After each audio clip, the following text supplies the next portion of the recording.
Hello and welcome to the Carbitrage Podcast, episode 301, Unnecessary Butt Plug. Yep. I am Eric Berger, joined as always by my co-host Ryan Sininsky. Welcome back. Hi, that's me. I'm enjoying the 60-plus degree weather while we have it because it's the one glimpse and taste of fall we're probably going to get before we collapse into sub-zero. Yep. No, climate change means fall is a week long. Correct. It is summer, and then all of the leaves fall off over the course of a week, and then it snows. Yep. And we don't get a spring anymore either, so that's... Nope. Nope. And then you have winter, and then it's 100, and then you don't have any time to rake up the leaves or mulch them or anything. Correct. They're just frozen onto the snow. Yeah, it is what it is. Happy birthday. Thank you. Happy wedding to Jana and I. Indeed. We did that last weekend, yep. I can tell you for a fact, the R31 is the best generation of Scout. All right. Because that was our getaway car, was R31 GTSR. Yes. And this is the thing, is I've driven Hip's Grandpa spec super ultra base model R31 and Robbie's like E30 M3 equivalent, like R31. And I say E30 M3 equivalent because that feels just like an E30 M3, but a little bit faster. Which doesn't take much. E30 M3 is slow. I mean, like, you know how the E30 M3 is like, it's slow, but it's like balanced for the era. Yeah. Yeah, that's how R31 is. It's like an E30 M3, but with like a little bit more power. That sounds pretty good. And it's actually a perfect car. Like, it absolutely a meet your heroes kind of car. And yeah, the R31 is like, you know how the E30, like, doesn't matter which one you get. They're all good. Like, even if you get like... an 84 318 auto. Yeah, even if you get that. Which is pretty close to what Hip's car is. Oh, that's pretty bad. But you can still tell what you're driving. But it's like, it's still really good. Yeah. And it's like, even Hip's Ultra base model, it's lovable in the same way that like a B-body, Caprice is lovable. It's just smaller. It's like a livable B-body. Does it have wood grain on the exterior? No, but it doesn't have sway bars. Well, that's okay. It's got very, very, very squishy suspension. Perfect. So it's comfy. It's very comfy, and it has doilies. Which I like a lot. God, that's so VIP. Yeah. So, R31, if you ever have a chance to drive one, do so. They are all good. There's not a bad one. Will do. I like the fact that like nobody talks about them either. That's honestly my favorite part. I like them a lot more than the R32 because while the R32 GTR is genuinely one of the best driving cars that you can get, the base model blows ass. Like, you get the 4-cylinder, like, automatic, like, rear-wheel drive one. I think it's a 4-cylinder. Whatever the worst one is actually sucks. So, I wouldn't write home about that one. But the R31 you can't go wrong with. Like I guess it's kind of like an E36, I guess. R32s are like the E36, yeah. Because if you get like a Euro, like, Evo M3. That's like the and GTR. That's great. And then you've got the 4-cylinder sedan 316 carbureted, and it's like, what are you doing? Well, yeah, but I mean, like, is that one at least fun to drive? I don't know. We didn't get them here. And maybe it's like one of those things where it's like the R31 base model, where it's like it's at that point it's so far down the totem pole, it's just a different kind of car. I mean, it's a completely different vehicle. Yeah, I think it'd be. It's probably fun because the momentum cars are inherently pretty fun. But I'm really trying to think of a car that's like equivalent, where it's like the base models. It's like a modern Mustang. You know, you can get EcoBoost Mustang. It's terrible. At least comparatively, yeah. Yeah, but I mean, like, that's the thing is, like, it's not even redeemingly good. Right. Like, the EcoBoost Mustang is, like, cool, you just don't want the V8. Like, and then they have the V6 and then the V8, and the only ones you really want are the V8s. The relationship between the V6 Mustang and the EcoBoost Mustang is so confusing. And it's really funny because everybody hates the V6. Because, like, the EcoBoost 4-cylinder people are like, at least I don't have a V6. And the V6 people are like, at least I don't have a 4-cylinder. But then, like, the V8 guys are like, at least I don't have a V6. The V6 has got that, like, rental car ethos, but the 4-cylinder sounds like garbage. The R32 is closer to that, like, dynamic than it is to like a BMW dynamic, where they're all good in their own ways. Like, even if you have a 325iX, like, A 325iX in a bubble with nothing else around it is still a very good vehicle. If that was the only... If all E30s were all-wheel drive... Yeah, that'd be a great car. It would be a great car, Yeah. but the comparison, we do have something better to reference. Yeah, but... I hear you. All right, before we dig into your first topic, let me quick touch on Patreon, patreon.com/Carbitrage. On this super handcrafted custom Patreon page, you'll find 3 open-ended levels of support starting at just 99 cents a month. That's for people like you, the listeners, to support people like us, paying hosting costs, beer, things like that. Patreon.com/Carbitrage.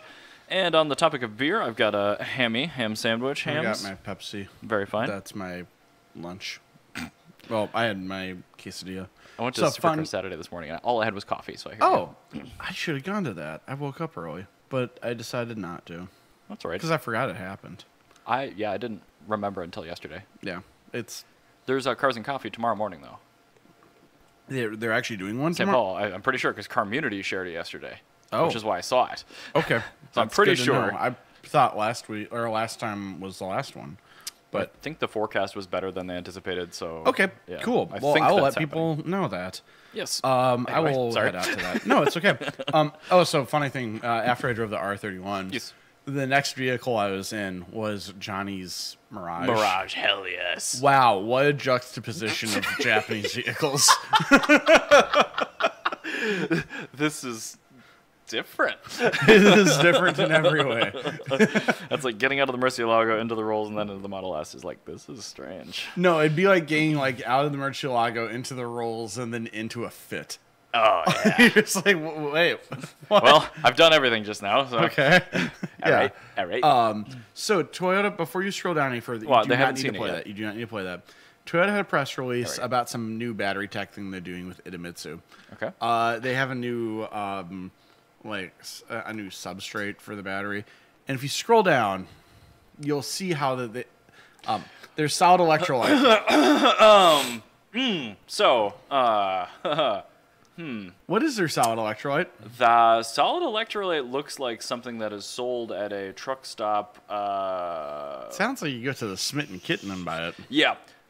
If there's like some high heels and some legs on a billboard, this is where you would find a solid electrolyte for sale. It's looks like it's round. You could push things in with it. Yeah, it kind of is Christmas tree shaped with like a base. Mm-hmm. Yeah. It's like if you were to over smooth filter a Christmas tree with a base, it would look a lot like the solid electrolytes. If you put a Christmas tree model into a blender and you subdivide it like 5 times, you get that. So what would this shape look most like? Could it be possibly a butt plug? I believe it does look a tremendous amount like a butt plug. That is a butt plug. Yep. Why does Toyota make a butt plug for the battery? This is how they demonstrated it, but the more I've thought about this, because this us 2 days ago, I can't stop thinking about it. It's just it is like permanently taking up space in my mind. It's living rent free. No, it definitely owes me money. But at first I was like, why do they do that? What's wrong with Toyota? This is so silly. Like, they didn't need to do this. Like, this is clearly some sort of corporate error. And the more I thought about this is a story nobody'd give a shit about. Yep. Nobody cares that they have a new solid electrolyte for their battery. But you know what? Everybody's talking about this now. Is this what Japanese test tubes look like? This is the Japanese equivalent of quote-unquote going viral. Yeah. That's brilliant. That is actually incredibly brilliant marketing. Do we know how the scale dimensions of this solid electrolyte? The container or the electrolyte itself? No, not the actual. I don't care about the powder within, which is the thing the story's about. I imagine it's probably about 3 or 4 inches long, and probably has a maximum width of about. It's probably about 4 or 5 inches long. It looks like it's got a maximum width of about 2 or 3 inches. And that base at the bottom is also about 2 or 3 inches, and it looks like it necks down to about 1 inch. Do you know if that electrolyte is non-toxic? I will go ahead and tell you that will probably kill you. It's a forbidden butt plug. They should really not have put this in a device this shape. This is a forbidden butt plug because that will likely kill you. We should just leave this on the TV the whole episode so this turns into our thumbnail. I imagine this is probably extremely corrosive. It's kind of like putting battery acid on your... It is strange how the thing that is in the battery pack, which like pulls and pushes electrons from dissimilar metals, might be fatal. Yes. Yeah. I think there might. But it is solid, so that's good. Yep, that is solid. That's solid. Do we know anything more about the... I've not looked past this photo. I could tell you absolutely nothing about the actual story. But I don't think there's anything to say. Wow, this is... They have a new battery tech thing. If this channel were monetized, we would be demonetized by now. And Twitch wouldn't even let me put the episode title in. Yes, no, we had to give him Twitch a secret name. You can... Battery Stuffin'. Yep, that is the name. Battery Stuffin'. This is a weird Thanksgiving. Yep. So, anyway, I'll tell you what the story actually is. Idemitsu and Toyota announced beginning of cooperation towards mass production of all solid-state batteries for battery electric vehicles. Okay, which is cool. Yeah, so having a fully solid-state battery is actually really rad. That's immense. So many battery companies have been working on nothing but that for the last 20 years. And Toyota announces it with this, which is they are trolls. Perfect. This came out of Gazoo Racing. I just know it. Oh yeah, no. This is what happens when you have a young man running your company now. There was probably an impossible deadline, and they got it done. But in order to present it to the higher ups, they custom made an enclosure just to say "F you." They probably went down the street to the shop and bought an enclosure at a shop. Do you have something that can fit roughly 500 grams of powder? Yeah. There's the actual like cylinder and container store is at the next train stop, but you don't have time to get there, so you go to the sex shop across the street from where your R&D facility is. This is perfect. This was deadline driven. Yeah, pretty conclusively. I absolutely believe that. So yeah, details of the collaboration are they're developing a sulfide solid electrolyte in preparation to a large pilot facility. Phase 2 is to be the mass production using the large pilot facility. And then Phase 3 will be future full-scale mass production based off of the results of Phase 2. They are hoping to do a market launch 2027, 2028 for the solid-state batteries, which is pretty cool.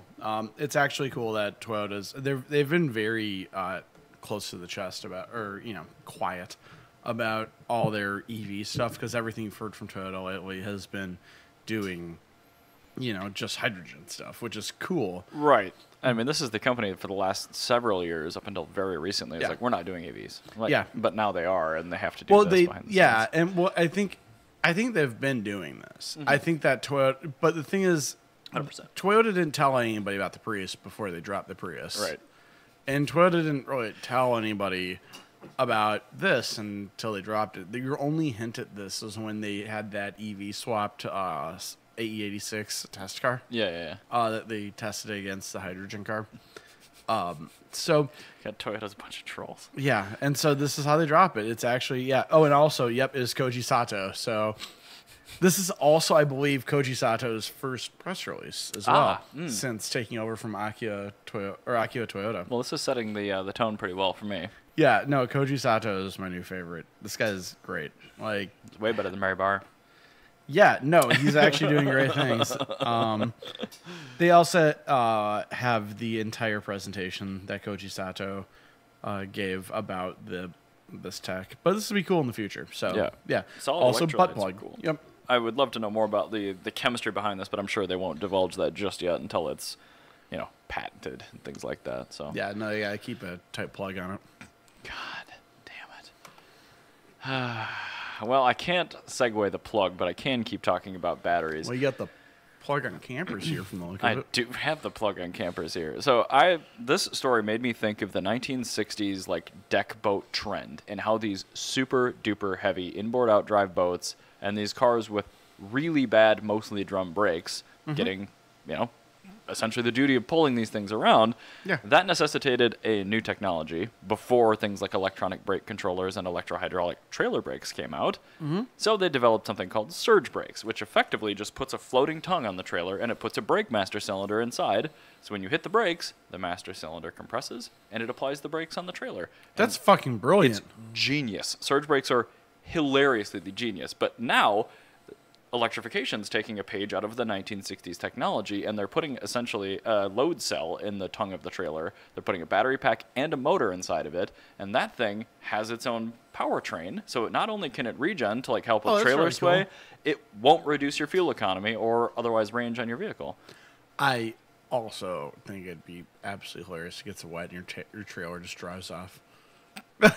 Oh yeah, because you know this little tongue jack thing, that's actually got an actuator in it and it can steer. Yeah, and totally. even if it can't, if it's dual motor, you could just tank steer, right? So I'm sure. Well, I mean, even if you just make like a couple of trailer lengths, that'd be pretty funny to watch. It wouldn't take much to drive that thing Just around. like terrified, like old, just losing her head, just going crazy. Future Lemons racer right there. There's gonna be an E30 underneath one of those in no time. But this is. It's actually really cool. Really cool. I love that. I mean, there's some limitation with being able to like trailer, plug in your trailer and your EV if you're pulling it with an EV. But like if you're using this with a combustion fueled vehicle, it's genius. And the battery pack doubles as like the cooker energy and all that other stuff. So I mean, you can actually use it. I like that they called it the Pebble. The Pebble. Because there's a camper based off the Transit in Europe called a Nugget. Yes. And you can get a Nugget with a Pebble. I would love to pull a Pebble with a Nugget. Yeah, that'd be very good. Anyway, I want to talk about Honda technology because they're actually trial testing battery technology. Wow, we are 3 for 3 for EV things. Whoops. That is okay. Honda is testing removable batteries for electric delivery vans. Good. This is just like the motorcycle thing. I was literally going to say, Honda's now testing tech that's been in use in African motorcycle taxis since like 2021. And it's working great. It's been working great. Like, fantastically. What is there to test? It works. Do it. Yeah, just do the thing. I would love to know how much the actual unit weighs here and how much energy is within it. But like, even if there's 10 of those in a vehicle, that's really not that bad. Yeah, well, I mean, like you could also. Look at its little logo. It's so cute. Oh my gosh. It does have a cat on it, which is good. Oh, there was somebody at Supercar Saturday with one of those clear cat backpacks, and it had a little void in it. It was so cute. Oh, very good. That looks like a play on the SAV Marchal logo, but if you look at the cat, it's carrying another cat. That's so cute. It's very, very adorable. The big kitty car is carrying a little kitty battery. Yes, it is. I like that a lot. Oh. Very good. It's called a Meave. Meave. So it's an electric version of an in-van commercial vehicle, which is cool. Cool. So, I'm thinking probably the easiest way that they could do this, instead of having all these individual things, you just take a big briefcase thing that you just pop out. That'd be much easier. I just don't know what it would weigh. Because, I mean, batteries are... That's the biggest thing they're doing right now is getting smaller, lighter, and more energy dense. So, I mean, if it's not viable now, it will be at some point. Yeah, well, I'm just thinking like, all right, let's say it's for a delivery vehicle, right? It's at the loading facility. You could looking for the kilowatt hour capacity, but before you, well, I imagine it's gonna be variable because they're, making changes to it. Actively. Yeah, but I mean that's cool. You'll be able to upgrade the battery tech as you go. It would be pretty? I can't imagine it'd be very hard to just get like some sort of light picker, like crane sort of thing, and just have it be like a magnet, just pulls it up. Well, yeah, but is that something that every service station could incorporate cheaply? Yeah. I mean, it'd be nice if you had that option to do it faster with a piece of machinery, but still have the option, like if you're stranded or something, to be able pull them out individually. Yeah, That's what I'm saying. It's like if you could have the little guys, but inside all the little guys would be in a larger like briefcase. Yeah, that'd be cool. And since these are for commercial vans, the commercial facility will have it. But true. If you could just like undo 4 clips, grab the little picker thing, pick it up, and be like a 100-pound guy. Well, especially with the advent of like pretty good cheap photogrammetry. Like, you could have a robot that just does that for you.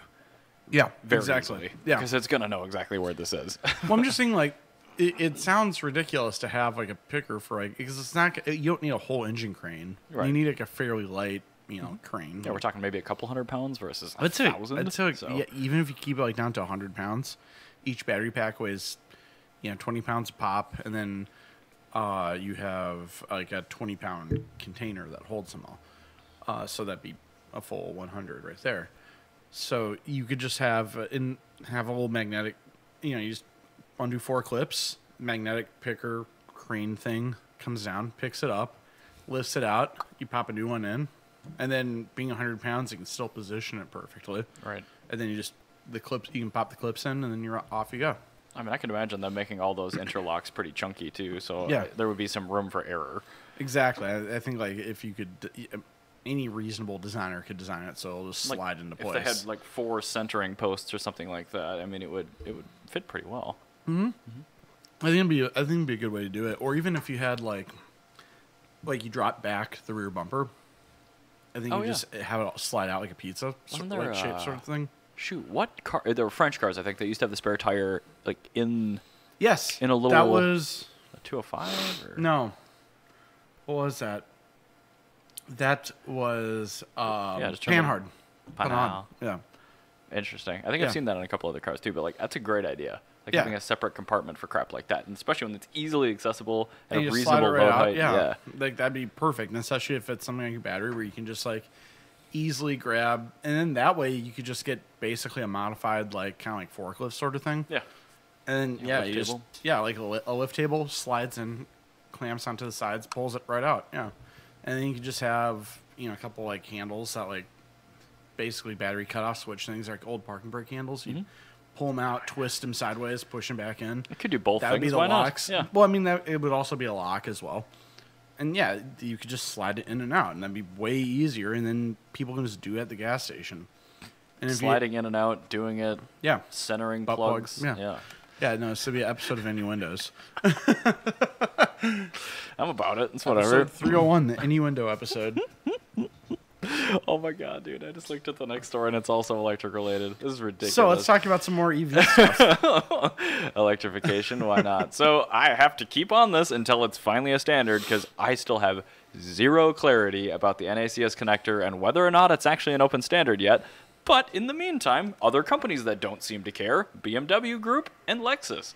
2 companies that are making a shit pile of EVs, which in turn will be Toyota. Yeah. Because obviously the Toyota and the Lexus vehicles are going to use the same charge port. That's just how it goes. But man, I really wish there was some clarity. I mean, ChargePoint, the company, in fact, this article is even about ChargePoint, but their level 2 and their DC fast chargers now, as they're being repaired and updated, they're getting an NaCS connector. Okay. So I mean, great, but is that being licensed or is it an open standard? Can you just like make one? Well, Yeah. I don't know. Well, that's the thing is like you don't know. There are third parties that make them, but are they paying royalties? Because currently the NaCS connector is patented and owned by Tesla. So are they being licensed or is it a free open standard? If it's being licensed, I still have a big problem with this. Yeah, no, if that's licensed, that's a cursed absolute. And I still think it is problem. for now. This needs to be an open standard because Tesla's said that they're going to do it next year, but I need to keep pressing on this. Man, you know what this smells a lot like? Shit. HD DVD. Oh, yeah. Because HD DVD came out before Blu-ray, It sure did. but it was a licensed standard. And as soon as there was a Cursor go. publicly available thing that didn't require you to give your actual like royalties to the to whoever owned it, was that Toshiba. Yeah. And they partnered with several studios, obviously, but like as soon as there's an option that's not an NaCS connector that makes sense, like you could easily have one and have some like magically some random like Malaysian company just makes an NaCS to new standard connector, and then your new standard connector will take over, and then NaCS will be kind of like by the wayside. correct. So, I mean, yes, exactly. That's a. I've not looked at it that way, but that's a very good and fair point. Yeah, like that was the first thing I thought of when I saw it.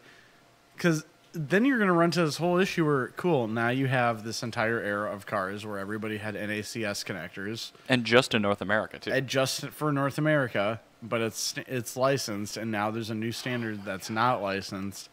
Yet, you know what? I usually am not a fan of regulations and like the government coming in saying you have to do this. Correct.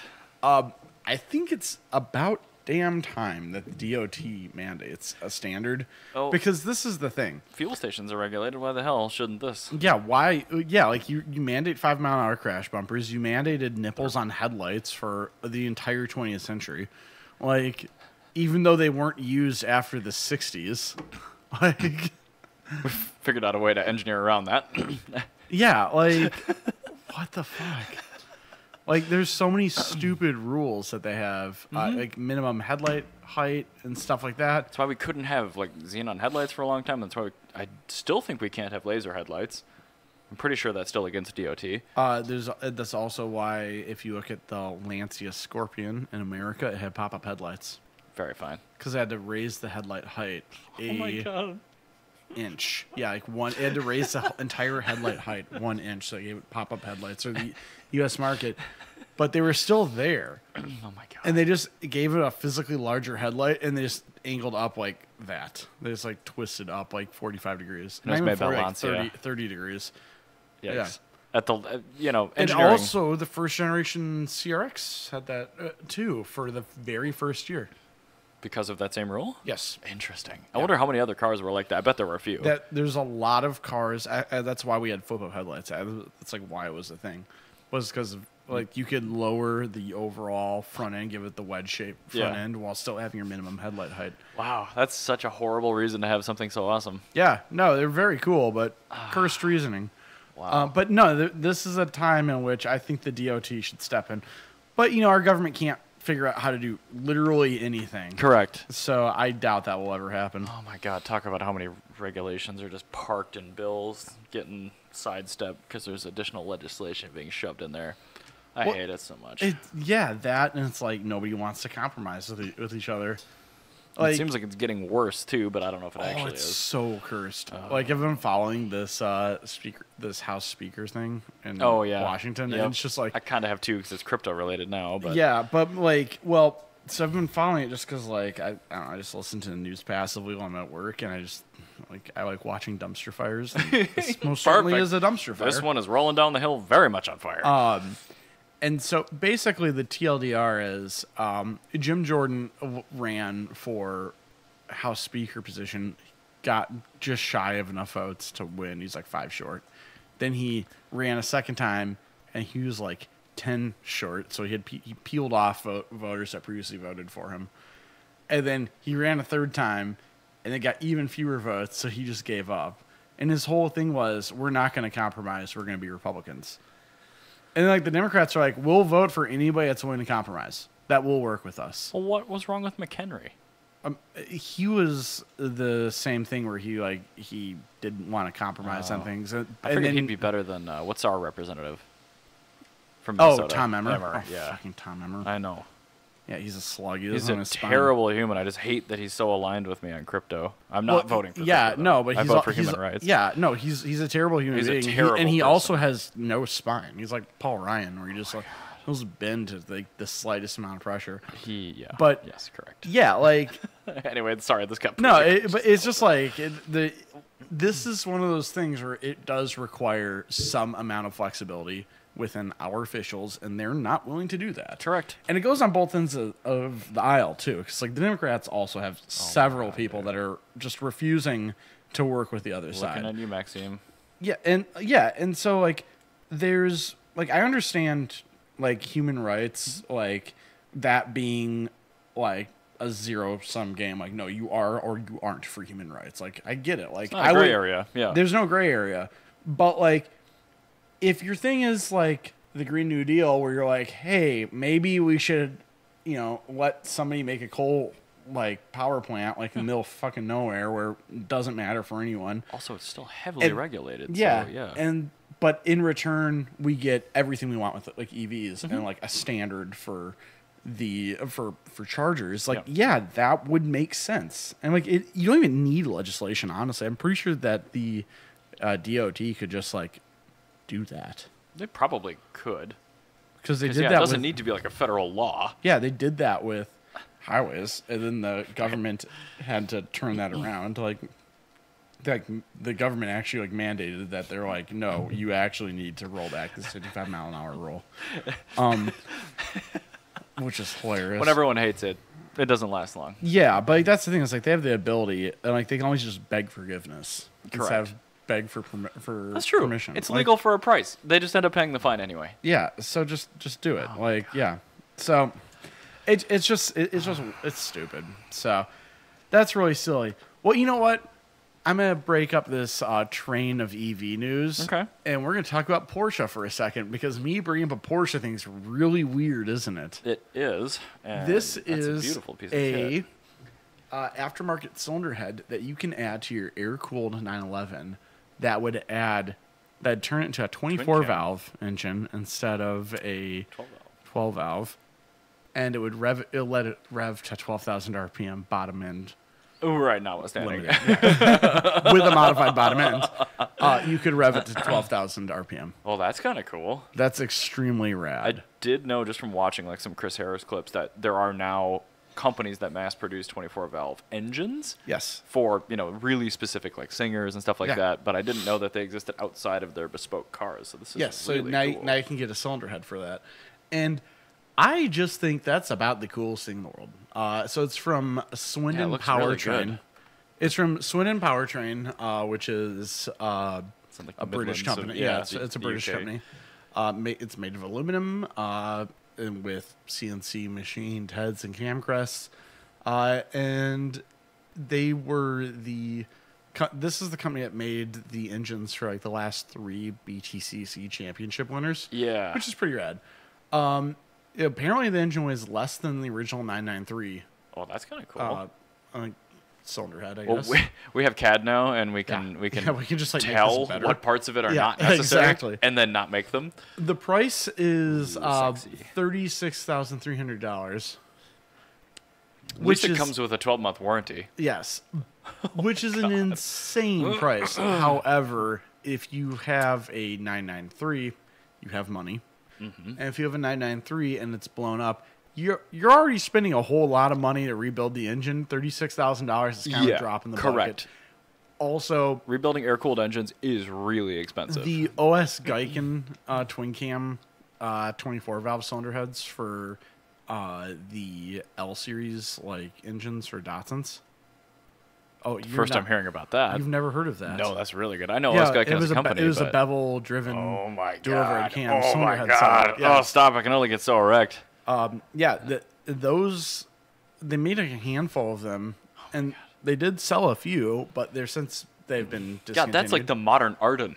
Yeah, but that's the thing is like the L24s, L28s, they make power, and now you can really make power with them, and they cost about as much as an entire like Datsun did when they were actually being made in like the 2010s. Yeah, but you can add a full 911 onto a 911 with options. Yeah, but that's the thing is those OS Geiken cylinder heads are now like $25,000-$30,000 to get when they were like 10 when they were new. So it'll appreciate in value. They should just duplicate those. Patents don't last that long. 1 second. Well, I mean this is from the 2010s. Oh, okay. Oh, yeah, also still under patent. Also hilarious that they made that for like a 30-40-year-old engine. 40-year-old engine, yeah. They got sick of everyone throwing an SR or an RB into their 240s. Sorry, 240Zs. Yeah, exactly. And so let's see here. Yeah, it was. It's called the OS Geiken TC24. If you want to control T, look at it. What was it? TC24. Yeah, OS Geiken TC24. Wow. Oh, that's a T-shirt. Yep. Go back. Oh, gosh. You got to actually look at your things before you click on them. Yeah, right there. That'll work. It lets the engine rev to 10,000 RPM. It is bevel driven. Those are the headers that it comes with too. Look at that timing set. Oh my god. It's very good. It is a full gear drive timing set. Mm-hmm. That must sound tremendous. Yeah, they sound great. I like that. Mm-hmm. I knew the L series engines were good, but wow, that's beautiful. Yep, I think if you scroll down, you might see some more photos of it. Oh boy. Yeah, you can see that the custom OS Geiken cam caps. Yeah, the bearing ledges. Oh my god. Then you have custom camshafts as well. I'm having a crisis. Yeah, that might be the single. Good lord. That might be the single coolest. All right, audio listeners, you're gonna have to watch the video for this episode. This is sexy. Or you can just Google it if you're at work. Yeah, well, fine. But yeah, no, that's super rad. Wow. I can't believe you didn't hear about that. No. Yeah, I'm a little surprised, too, because I know people that vintage race L-Series vehicles, but... Oh, actually, with vintage, you're probably not allowed to do this. Yeah. Wow. Oh, triple Webers, too. Mm-hmm. Ugh. I'm fine. I'm having a crisis. This is okay. Triple Mikuni levers, which are the Japanese lever. But even better. yeah, that is. It reminds me of the OS Geiken, but just for Porsches, which is like fine. And like the thing is, I still hate Porsches as a rule, and it's because of the people. Especially the 911. But you could potentially put these on like a 912-6, I would assume. I guess you could. I think so. The engines Or are I mean, largely the thing is, like, I'm fine with 911s. Like, I like the cars themselves. I actually like some of them. I'm very, very, very picky. Me It's too. just what they bring out of people. Oh my god. Yes. They make people the worst. Like, you could be an otherwise normal person, you get a Porsche, and then it's like the One Ring from Lord of the Rings. It just turns you into a monster. That is perfect. That is 100% accurate. You literally turn black and white, and you become a dick. Yeah, like, it's just awful. Like, Can you imagine me with a 911? Oh, it would be bad. yeah, and I actually came to admit that I did have a 911 that I wanted. Which one? I want a very early long hood 911 with the in like beige. Oh my god. Yeah, that's. Do you want the pre-selection gearbox too, just for giggles? Ooh, that'd be hilarious. No, I want an actual manual. Okay, on good. That. But I would also want it with the houndstooth interior. Oh, as well, 100%. Of course, so it'd have to be beige with houndstooth. Oh yeah. And it'd have to be early one. If I get a 901, it'd even be better. But yeah, the earliest possible 911. That's the one I like. The no wider fenders. I want the totally narrowest possible body. narrowest possible body. Yeah, that they had.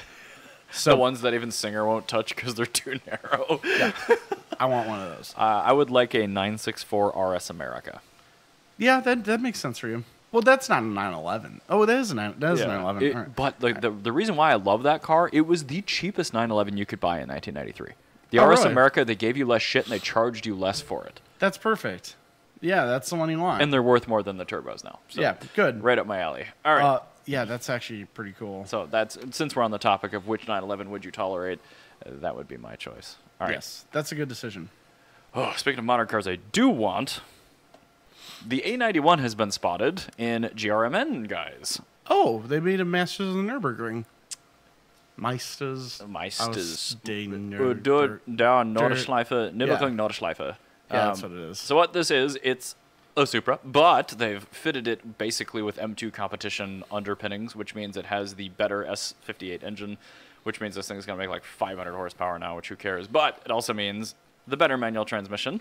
Good. Which is very good, and better brakes, better suspension. So I already really like this car. I understand it's not a Supra. I still really like this car. You can see the nice fin differential on this thing. Look at that. This is a real serious machine. Did I tell you that I saw the worst spec BMW I've ever seen in my life? No, please tell me. Was it an X4? No, it was a what's the small engine 4 Series? Right now, the 430 is the base. I think it was a 420 something. 428 did exist. Okay, so it's a 428. Yeah. In like the metallic blue that they have. Oh yeah, Estoril blue. Yeah, Estoril blue, with a individual interior that was red. I really like the color combo. And I got closer to it, and it was automatic and X-Drive. I had a loaner that was exactly like that once, and it was a What? Grand Coupe. It was a 4-door 4 Series. This is a collection of really good-sounding things in And the then- worst possible way. That engine is. Also, I hate the 4 Series because the 4 Series is too big. It is. Yeah, it's a 3 Series, but worse. And then it's a bigger 3 Series. Yeah, it's a 2-door 5 Series. Yeah. and they make a 4-door version of the 2-door 4 Series too. So Yeah. it's like why? Yeah, no, it's just a worse 5 Series. It's a worse 3 Series. It's just bad. It's bad. So, but the thing is, when you hear, Estoril blue, individual interior, With red. inline 6 BMW. No, it's 4-cylinder. Oh, is that 4 It's the hateful timing chain monster 4-cylinder. Oh, God, that's even worse. Oh, yeah. Those last like 30,000 miles. That's incredible. Yeah. Okay, so I thought it was an inline 6 because of 2.8. 435 or 440. Those Okay, are the. wow. Yeah. But that's even worse. And the name means nothing now. It's correct. The numbers are Wow, completely irrelevant. What a terrible vehicle. Correct. Yes. That's awful and bad. It's awful. Yes, I told you, it's the worst spec BMW I've ever seen in my life. That's pretty bad. I'm pretty sure I had a loaner in that exact fact combination. that somebody got an individual interior on such a shit car. Mm-hmm. Like, what the? That just proves to you, Ryan, that you cannot buy taste. No, you can't. You cannot buy taste. Like, what the hell? Like, you go to Pontiac and get your like Grand Am, but you get it with like an ostrich interior. Like, Oh, can you imagine if Pontiac had offered an individual program? oh, it'd be so Oh, cursed. no. It'd be so cursed. So I got a Dale Earnhardt jersey interior. No, it'd just be like, yeah, I've got my normal like red hairdresser 97 Grand Am. Cool. I have a cowhide interior. It's black and white. They're all Holstein. I was going to say dairy cow interior. Yeah, like it's like a Holstein. Oh, Like those are the ones with the little black and white spots on them, like on a Kim's bottle. It's embroidered like Holstein heifer. Yeah, the Holstein heifer. But Okay, now that we're talking about this, I don't actually hate it that much, but I mean, like you could see how like how cursed it would go. Oh I was like so just like I was flabbergasted. I was bamboozled. I was not ready for this with this sort of decision. Yeah. In the Oh. in the Menards parking lot, like I just didn't see that coming. Like I saw it. So this is the thing. Is like when I parked next to it, I'm like, okay, it's a blue 4 Series X Drive. Or, okay, whatever. Yeah. And then I get out of my car. I saw the interior. Go what? Right. Like, Walk wow, up. this looks great. And I walk up. I'm like, okay, weird choice, but like. He got the individual interior, so he must be a person of taste and has a manual. Especially with that color combo, right? And I go up and go, what the what? Why do you have your mom car? Like, what are you doing? 428 X Drive was not offered with a manual here. Oh, that's so bad. Yeah. The 328 was, and Speaking of terrible spec vehicles, Sure. I also hateful spec anyway. yeah, hateful spec. The other day saw the worst spec Miata I've ever seen. What generation? It was a NC, Okay. which is the worst. Objectively the worst Miata. I love the NC, but only certain NCs. No, you like your Fiat. Which is effectively an NC. No. Stapled into an ND chassis. Almost all of the Mazda components in that car are from an NC. Yeah, but that's the thing is NC driving dynamics and 124 driving dynamics very different. No, that drives just like an NC Club. So yeah, that's what I mean. Yeah, Club. Yeah. You have the Oh, luxury yeah. version. No, you correct. You have that's what I mean. Like it drives. I only want that one. significantly better than the best possible NC and you have the luxury version. I sure do. It's the grandpa spec. I love it. Yeah. So this one was a NC Grand Touring, which is already a red flag. So it's 5,000 pounds. Yeah. And it had heated leather seats. Very good. It had a Bose stereo. Okay. It had a power retractable hardtop, as NCs do. It was an NC, so it was just some do. generally not good. Oof. And then it had a 6-speed Automatic. transmission. That is not a good car. It's really bad. there's the odometer only had like 4 digits on it. I'm like, that's probably the correct amount of miles you want to put on that vehicle. What? Talk about a car that has like bucked being canceled so many times because it doesn't fit like the world anymore, and it like the only reason it still exists is because it's light, because it's small, because it's manual, because it's affordable. Which that NC is none of those things. No, they made a Buick Riata into a Miata. Buick.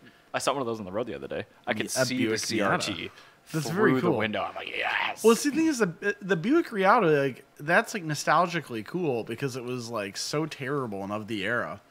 But like a high spec NC is just like not good in any way. It is just the worst version. Like you have the driving dynamics of a Buick, the build quality of a Mazda.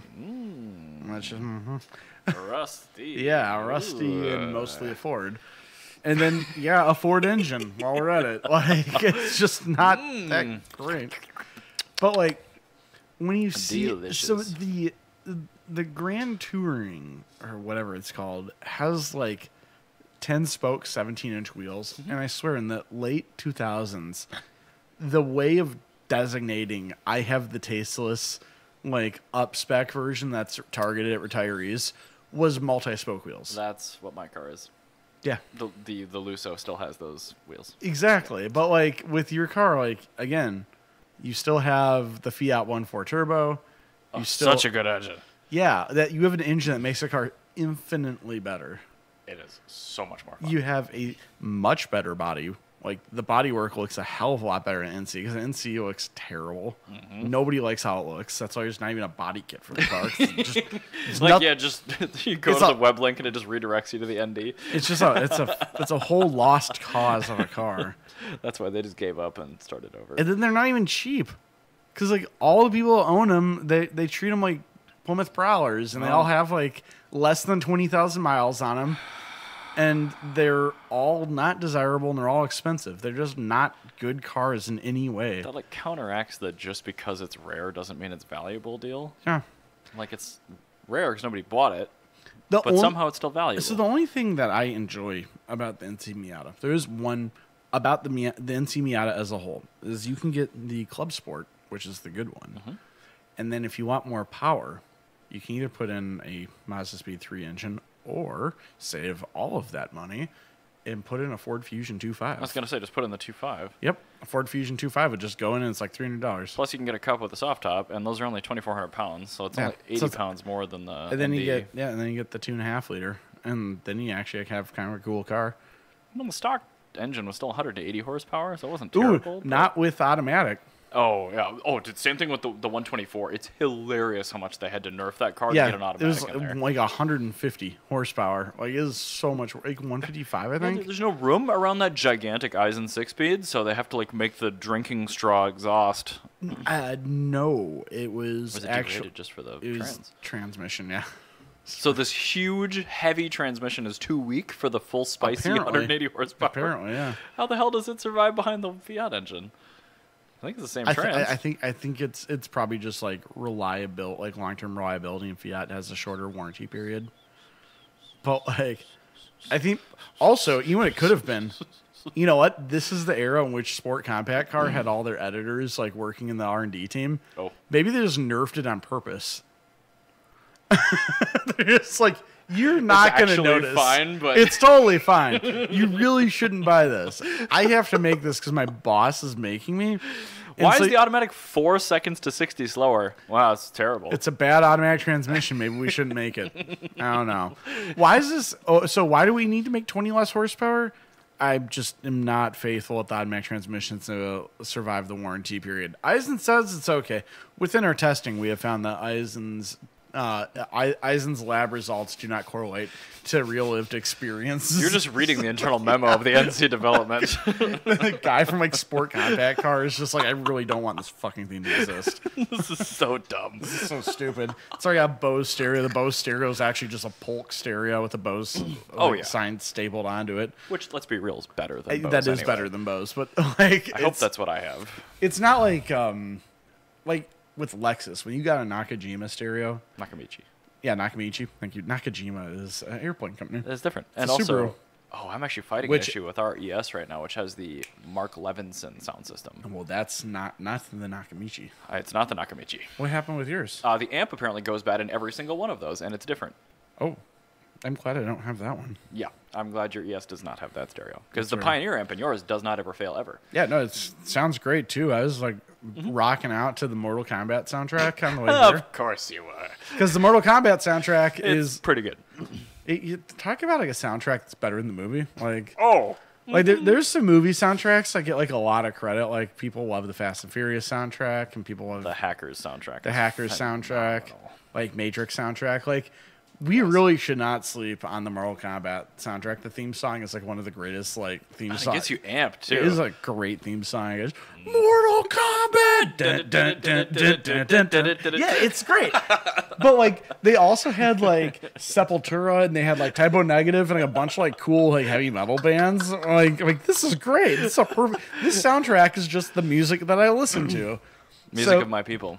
Yeah, so, like, in Jana's car, I didn't want to take up all of the slots in a CD changer, so I'm like, slot 6 is mine. And I just put in one CD that accounts for all of my tastes in music. And you know it's good when you can listen to the same disc over and over again and it doesn't get old. No, I get excited when I get to listen to it. It's tricky, but yeah, once you nail it, and like 6 disc changers taught us how to do that. Yeah, you just get like you were so limited. You're like, oh, that's so much music. It isn't. No, it's really not. It's not. It is not like a gigabyte of music. Like, even that isn't enough music. You just need to have a streaming service. Correct. That's the correct amount of, like, music space. I want to be able to listen to quite literally any song I want when I want at any point in time. The Levinson does support MP3 discs in the dash. Discs? MP3 CDs. So you could load up a CD with MP3s and it would play it, but we don't use that. Is there a car that had a zip drive for the stereo? Probably. Like the Toyota Century probably had a zip CD or a zip disc. That'd be slick. That would be kind of cool. Or like, no, it would be iOmega Click. It would be that terrible little one that lasted for... Yeah. It would be Click. Like iOmega Click, yeah. Which turned into a meme about the drives clicking as they failed. So, fun fact, mini discs were a thing in Japan. Huge. Yeah, so like in like Japanese stereos, like if you get like a car that's imported from Japan, it's got aftermarket stereo. MD slaps. You're more likely to get a mini disc player than you are a CD player.